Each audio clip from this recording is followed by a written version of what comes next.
Hi there! Today I'm going to be talking about how I deal with unknown territory in my art and paintings. I'll be showing you the process of this painting while I talk. This is my first time referencing from a photo taken underwater, so all the colors and textures were quite unfamiliar to me, and because of that I did choose a pretty beginner-friendly photo from the selection that I had. Before the idea of this painting even came to life, my sister and I spent some time doing a little photo shoot in our pool. I'd found my camera from like 15 years ago, right before I came to Australia. She was doing like the underwater circle bubble things, whatever you call them.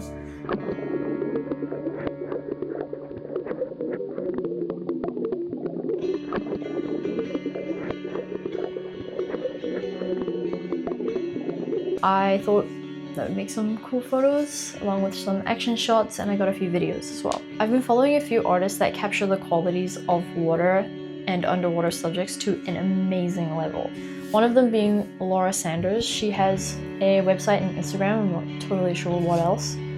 She does the most incredible dynamic scenes that are just so detailed but also so expressionistic, and just I love them so much.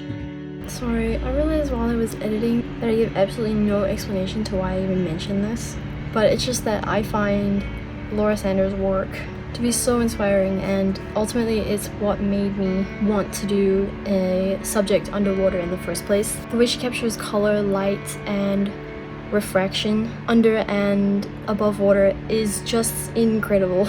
Anyway, back to my painting. After this little photo shoot and bit of inspiration, I took my photos into Procreate to edit them down to my canvas size and figure out which shot I actually wanted to use. Then, because I knew I would struggle with color, I took a few lows, mids, and highs and just put them against the white screen so that I would have them both in and out of the context of the photo, which just makes mixing a little bit easier later on when you have something to compare it to. When it comes to the actual painting itself, I started as I always do, which is with either a sketch or an underpainting. Having the knowledge of colors outside of photo context is one thing, but understanding where value falls in your composition solidifies the painting even if the colors aren't totally correct. Which is why I start with the yellow underpainting that you can see. Though it's not completely correct to its final values, it does give me kind of a key to start putting my darkest colors in. Moving on from that though, there's actually a lot you don't see in this video.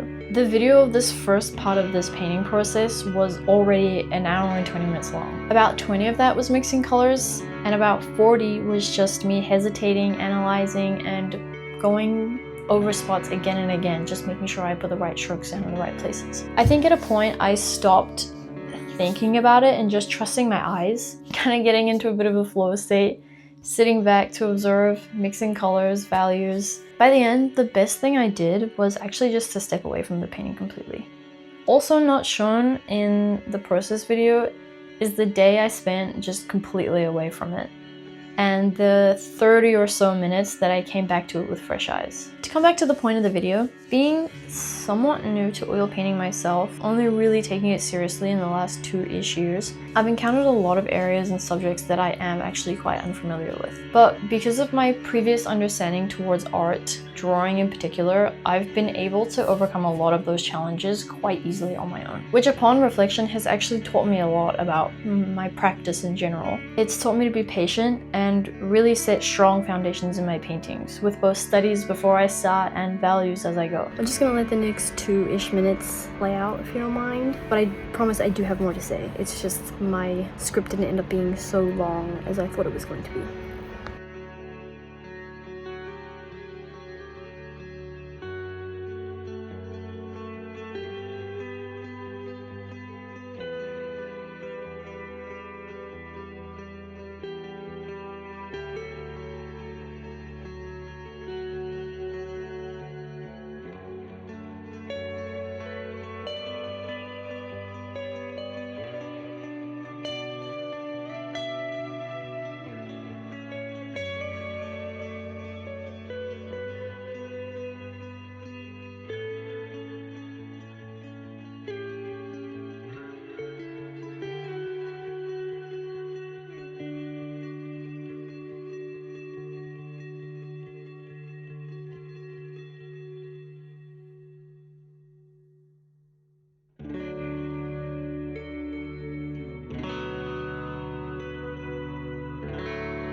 If you decide to take anything from this video, someone rambling who doesn't really know what they're talking about, I guess. If you struggle with being afraid of trying something new, whether it's a new medium or an unfamiliar subject like in my case, try some different preparation strategies before you start your own painting or drawing. If something feels scary to try for the first time, use reference and play with it and study it until you're comfortable with it. If you've only ever drawn with pencil and paper, of course you're going to feel intimidated by a full color oil painting. So use the tools that you know already to help you. As a monochromatic medium, pencil and paper teaches you the fundamentals of value, and maybe you can use something like pencil shavings to mimic a wider brushstroke to help you envision what a stroke might look like in an actual painting. If you just draw digitally and you want to try more traditional work, use digital tools like teardroppers, and sometimes it can even help to roughly trace figures to get an idea for their general flow in comparison to the stiff edges of a canvas. Honestly, art is just shapes and colors in relation to other shapes and colors. And when you understand how to actually just pick out the relation itself is when art stops being intimidating. Once you have your fundamentals down in one medium or subject, it's fairly easy to transfer them throughout. And be patient with yourself. It's a skill that develops over time and effort. Do your best work now, and tomorrow's will have to be better. Here's the painting again in its final form. I ended up strengthening the background and making it a bit smoother with an opaque layer. I added some bubbles, which were in the original photo that I completely forgot about until my dad told me that it was hard to tell that it was underwater. So, yeah. I think all I need to add now is my signature, which I've been doing digitally for like a week now at least. Thank you so much for watching. I really appreciate you clicking on this video, let alone watching to this point. If you'd like to see more of me, I have a sketchbook tour that's a little bit more personal, and I have 2 other videos up that are just more about art and other projects that I've been working on. I hope my rambling was a little bit helpful at least, and even if not, I hope you enjoyed watching me paint. Bye! Thank you!